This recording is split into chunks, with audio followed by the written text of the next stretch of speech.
প্রিয় দর্শক, আসসালামু আলাইকুম এবং অনেক অনেক শুভকামনা সবার জন্য।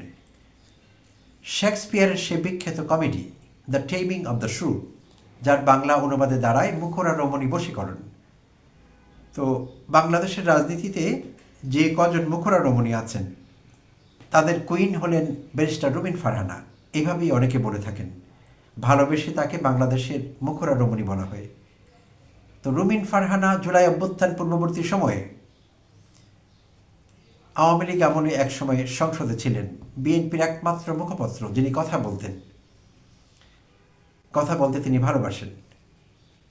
তো জুলাই অভ্যুত্থান পরবর্তী সময়েও আমরা তাকে দেখছি সবসময় কথা বলছেন এবং কখনো কখনো তার রাজনৈতিক প্রতিপক্ষকে আক্রমণ করছেন। সেই আক্রমণের ভাষা কখনো কখনো অশালীন, অভব্য, অসভ্য, অমার্জিত, অগ্রহণযোগ্য। অসংখ্যবার তিনি এটি করেছেন।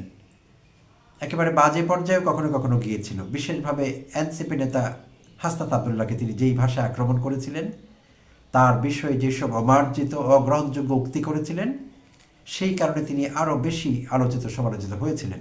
তো বরাবরই তিনি এই কাজটি করেছেন। তো দুর্ভাগ্যক্রমে এখন লোকেরা তার প্রতি সেই একই আচরণ করছে, যেটি দুঃখজনক। আমি বলছি না যে তিনি অন্যের প্রতি অমার্জিত আচরণ করেছিলেন বলে বা অন্যদের বিষয়ে অভব্য, অসভ্য, অমার্জিত, অগ্রহণযোগ্য ভাষায় কথা বলেছিলেন বলে তাকেও অন্যরা একই ভাষায় কথা বলবেন বা একইভাবে ট্রিট করবেন, সেটি দরকার নেই। প্রতিহিংসা তাহলে সেখানে চলে আসে, আর প্রতিহিংসার জন্ম দেয়। সেগুলো হওয়া উচিত না, কিন্তু আনফর্চুনেটলি সেটি হয়েছে।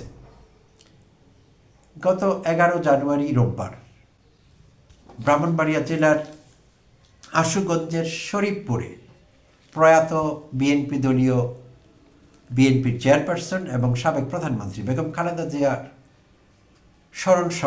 স্মরণ সভা ও মিলাদ মাহফিলে বক্তব্য দিতে গিয়ে আশুগঞ্জ উপজেলার যুবদলের আহ্বায়ক আলমগীর খাঁ রুমিন ফারহানা সম্পর্কে কিছু বিস্ফোরক কথাবার্তা বলেছিলেন। তো তার আগে একটু ছোট্ট করে ভূমিকা নেব। নিশ্চয়ই আমাদের অনেকেরই জানা আছে, রুমিন ফারহানা ব্রাহ্মণবাড়িয়া 2 আসন থেকে, যেটি হলো সরাইল, আশুগঞ্জ এবং বিজয়নগরের একাংশ, ব্রাহ্মণবাড়িয়া 2, তো পুনর্বণ্টিত আসন এটি বা পুনর্বিন্যাসকৃত, সেই আসনে বিএনপি থেকে নমিনেশন পাবার প্রত্যাশা তিনি করছিলেন বহুদিন থেকে, কিন্তু আনফর্চুনেটলি সেটি হয়নি। আপনারা জানেন প্রিয় দর্শক, সম্প্রতি জোটের রাজনীতির কারণে বিএনপি তাদের জোটের শরিক জমিয়তে উলামা ইসলাম বাংলাদেশের সহসভাপতি মাওলানা জুনায়েদ আল হাবিবকে সেই রুমিন ফারহানার কাঙ্ক্ষিত সে আসনটি দিয়ে দেয় বিএনপি। তো রুমিন ফারহানার সঙ্গত কারণেই কষ্ট পেয়েছেন, এটি ভালোভাবে তিনি নেননি। বাট তিনি নেতাকর্মীর জন্য, এলাকার জন্য কাজ করতে চান, যেটি তিনি বলছেন। এলাকার জন্য তার ভালোবাসা আছে, নেতাকর্মীরা অনেকেই তাকে চাইছেন, তাই তিনি নির্বাচনী দৌড় থেকে সরে যাননি। তিনি কিন্তু আছেন, স্বতন্ত্র প্রার্থী হিসাবে তিনি অংশগ্রহণ করবেন, এরকমই প্রত্যাশা এবং এখন পর্যন্ত হিসেব নিকেশ। বাট বিএনপি সঙ্গত কারণে এই বিষয়টিকে ভালোভাবে দেখেনি, তাই তারা তাকে বহিষ্কার করেছে বিএনপি থেকে। তো এরই প্রেক্ষিতে যা কিছু হচ্ছে এখন, হিংসা, প্রতিহিংসা, এরকম বিষয় সেখানে কাজ করছে। তো রোববার 11 জানুয়ারি আশুগঞ্জের যুবদলের আহ্বায়ক আলমগীর খাঁ সেই শোক সভা এবং মিলাদ মাহফিলে, যদিও সেইটি মিলাদ মাহফিলের সঙ্গে যায় না এসব কথাবার্তা, বাট এখন এটি হচ্ছে আমাদের যেই সভাই হোক, সেটি শোক সভা, মিলাদ মাহফিল, কাঙ্গালি ভোজ, সেখানে রাজনীতি থাকবে। আমরা রাজনীতি প্রিয় জাতি, তো থাকবে সেখানে। তো আলমগীর খাঁ রুমিন ফারহানাকে সাবেক সংসদের অলংকার মমতাজের সঙ্গে তুলনা করছিলেন।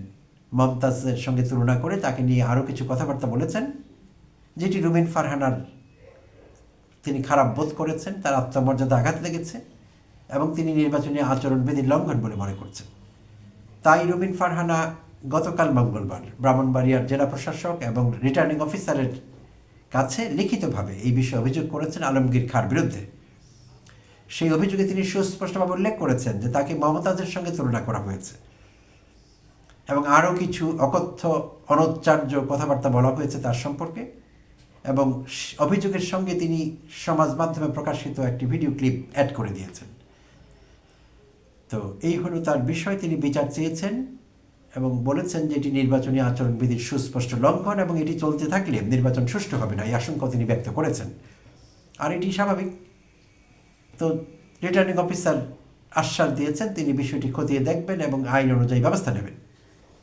আর আলমগীর খাঁর দৃষ্টি আকর্ষণ করা হয়েছিল গণমাধ্যমের পক্ষ থেকে।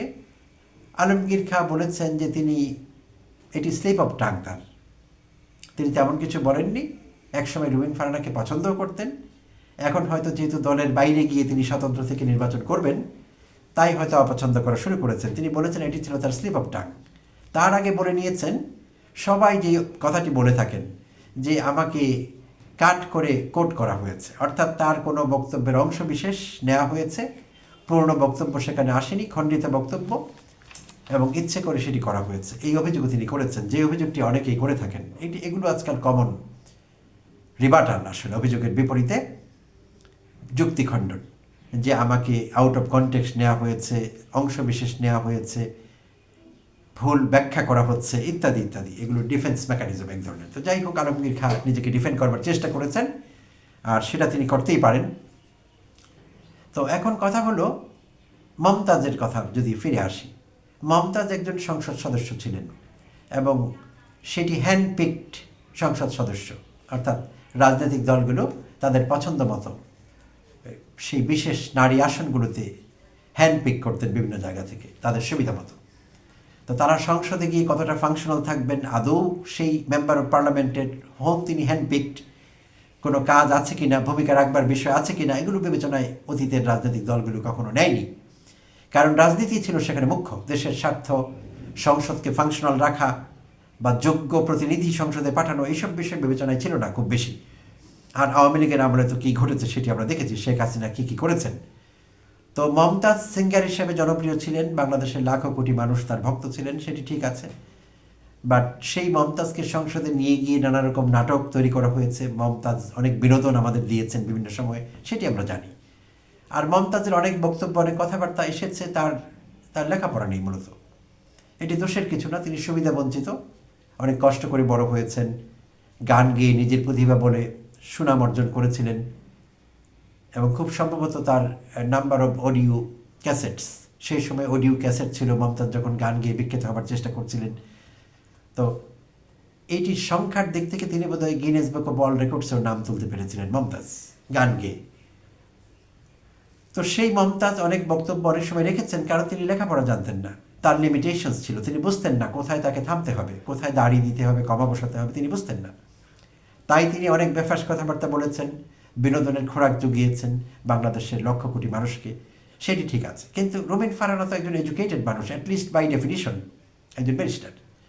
তো রুমিন ফারহানা যখন অন্যদের নিয়ে সাম্প্রতিককালেই বিভিন্ন বেফাস বিস্ফোরক মন্তব্য করছিলেন, তিনি নিশ্চয়ই সেগুলো জেনে বুঝে করছিলেন, মানে না জেনে করছিলেন না মমতাজের মতো, তিনি জেনে বুঝেই করছিলেন।